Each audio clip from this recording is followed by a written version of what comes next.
If a person leaves your team, are you obligated to help them out afterwards? What do you owe them? A common question that pops up is about the Certificate of Employment or COE being requested by former employees. Now, this question from our website reader captures it perfectly. So let me read it. Attorney, I went AWOL from my former employer.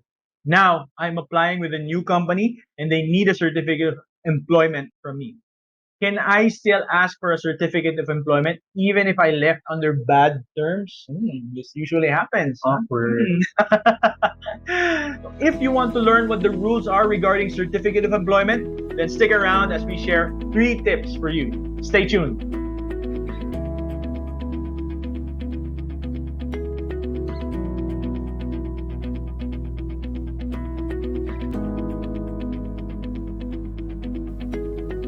This video is brought to you by the Complete Employee Discipline System, a book that teaches owners, managers, and supervisors how to handle any offense easily and systematically.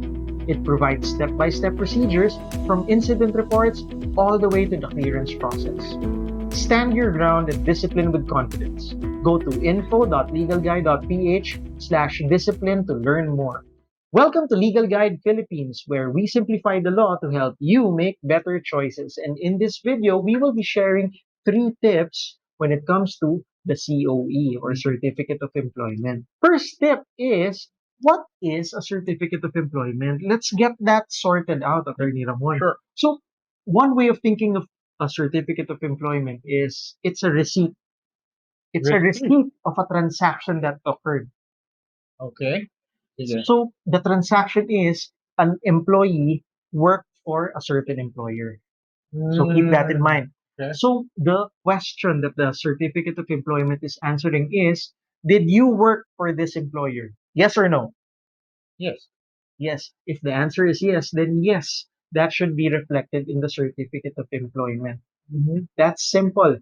Now, if you would notice, the receipt is not dependent on how you thought the transaction went. So for instance, if you went to a restaurant, Attorney Ramon, Okay. and you ordered food, Hmm? what's your favorite food? Right now, steak. Steak. So, does it work this way? If you're happy with the steak, you get a receipt. Either way I get a receipt because Even if you're unhappy with the steak, yes, absolutely. why?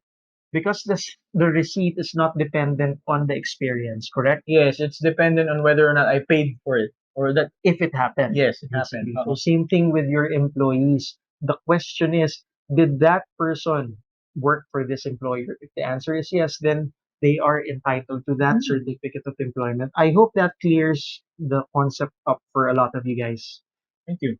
Now, as I said, it's not dependent on how they left, which leads me to tip number 2, which is, can employees ask for it? What do you think, Attorney Naman? Well, they can definitely ask for it. Mhm. The question, What's the legal basis? I mean, there's nothing illegal about requesting it, di ba? No, but actually there is. Okay. Under the labor code, employees are entitled to ask for a certificate of employment. Oh, However, there's a slight issue. okay. What's the Under issue? the labor code, it wasn't specified how it was supposed to be given. So there was no time limit. Okay. So what used to happen was an employee, especially if the employee left under bad terms, Mhm. employee requests for a certificate of employment, employer goes, okay, that's noted. 6 months down the line, there still isn't a certificate of employment being released. Or I think sometimes, attorney, I've heard of situations where they hold the certificate of employment hostage Mhm. because the employee still has I don't know, debts to the company, or they Possible. haven't returned certain things. Does that happen? Yes, basically they weaponized Yeah. the COE, Okay. which, well, the rules weren't that clear. It was a gray area, admittedly, during that time. However, that has since been remedied. You know when? When? With the issuance of Labor Advisory Number 6, Series of 2020. Now, 2020. That's very recent, it attorney. is. Yeah. So now, the Department of Labor and Employment has clarified, upon request of the Certificate of Employment, the employer now has how many days? What do you think? 1 month. No, shorter than that. What? 3 days. 3 Okay. days within which to release the certificate of employment. Now, this makes sense if you tailor it with the first tip. Which is Because in the first tip, we clarified what the nature of the COE is. It's just a receipt. So basically, you're just certifying to the fact that the employee worked or is working for you. That's it. No other commentary or opinions needed. regardless of whether they left in under bad terms or good terms. Is that Mhm. correct? Because even if you left, the fact remains that you still work during this period. And that's what the certificate of employment is trying to attest. Well, Does that make sense? yeah, and good job for the labor department for issuing that that's It clarified advisory. it clarified a lot of things for most managers and HR practitioners. Now, this leads me to the third tip. What's the third tip, attorney? Well, it's a question actually. Okay. Can the employees dictate what's on the certificate of employment? I would say no. Because sometimes employees say, "Ma'am, can you make my salary a little bit bigger?" Ah, so that They're they can ask applying for a higher yeah, salary. sometimes Okay. they use it for the next application, or sometimes if they're currently employed, they use it for credit card applications or Right, right. for visa applications. It can happen. So That's lying. that's bad. That's bad. So going back, can the employees dictate what goes on the certificate of employment? Definitely not. Yes, I'm It, correct. it's it's a certificate being issued by the management. Basically, they're putting their name on it, so they have control of what goes on it. Okay. So another question there is, uh, if ever the employee went under not so ideal terms, supposing they had a fight or AWOL AWOL, yeah. or went to a competitor or whatever it is, can you put derogatory remarks down in the certificate of employment? Supposing Always late. or this person was fired, Mm. this person stole from us, So from whatever, us. was Always terminated. lying. Okay, so right now I'm going to discuss three schools of thought regarding this. Regarding what to put into, if you can put derogatory things in the Yes, or certificate. observations or whatever it is, aside from the fact that the person worked Okay. for the employee. Now, on one extreme, and this is pretty extreme, Mhm. you put everything there. Mm. So, certificate of employment, Mr. Blah blah blah worked for us from this year to this year as a position. Please note that this person was terminated for stealing, blah blah blah, or was terminated for sexual harassment, anything embarrassing. Mhm. So that's one point of view.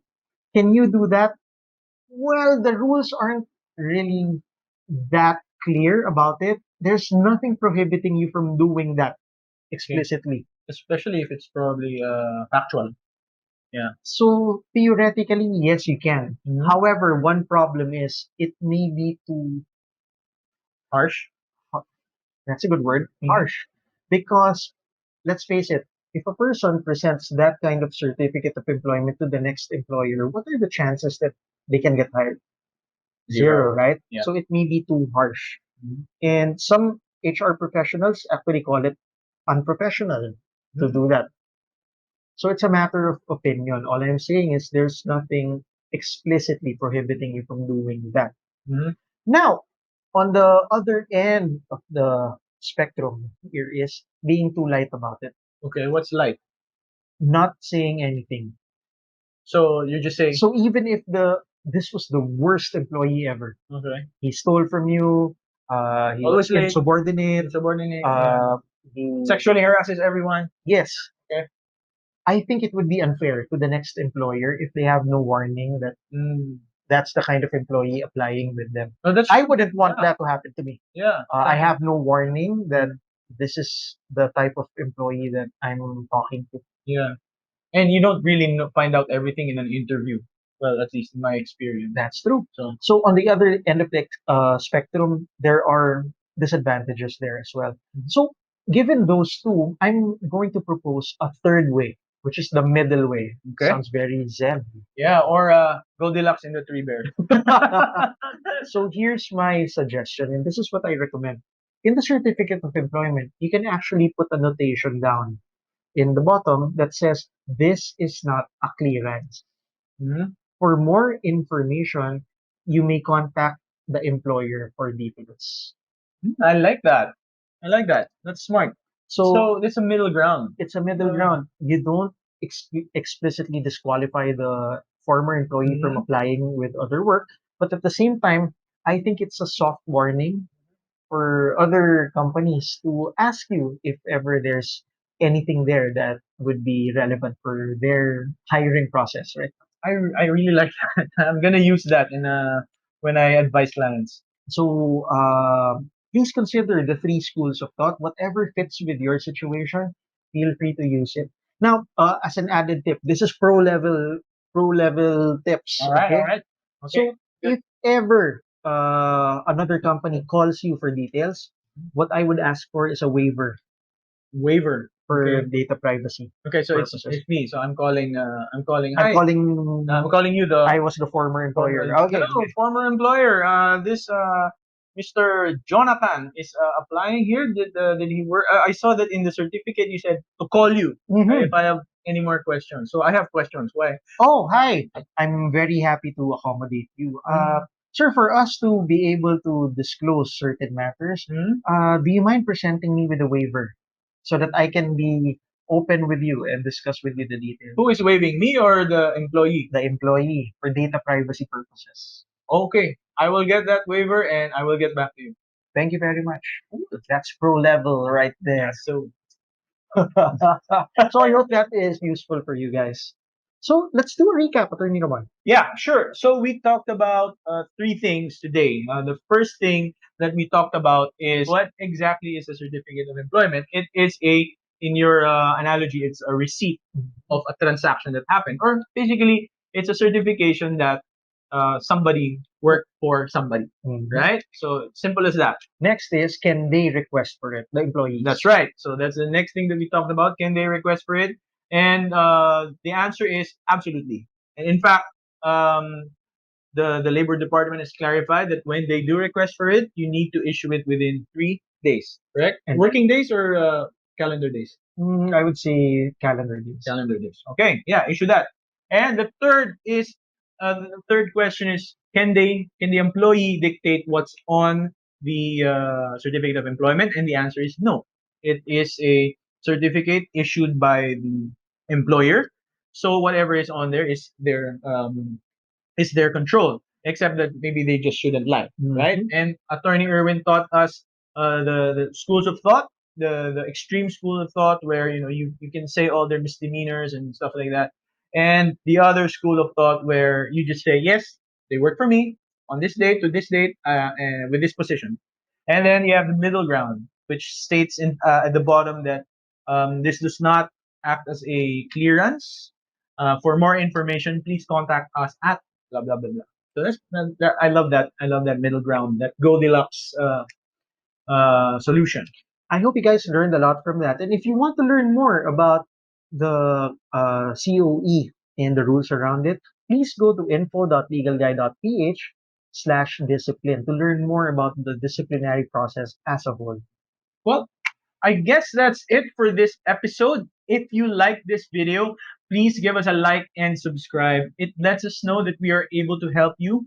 And of course, it encourages us to make more videos. If you learned something, please share it with your family and friends so it helps them as well. If you want us to answer your question on our show, go to legalguide.ph to submit your question. One last thing, even if an employee is no longer with you, I feel that there's value in treating them with respect. If they ask this thing, such as a COE, consider making it easy for them. Not only are you legally required to do so, but you're planting the seeds of goodwill. You never know when the help you provide will come back to you. It may be through the employee, it may be through another channel, but one thing's for certain. By demonstrating that you treat former employees with respect, you're showing who you really are as a leader. So was it that simple? Now go make better choices.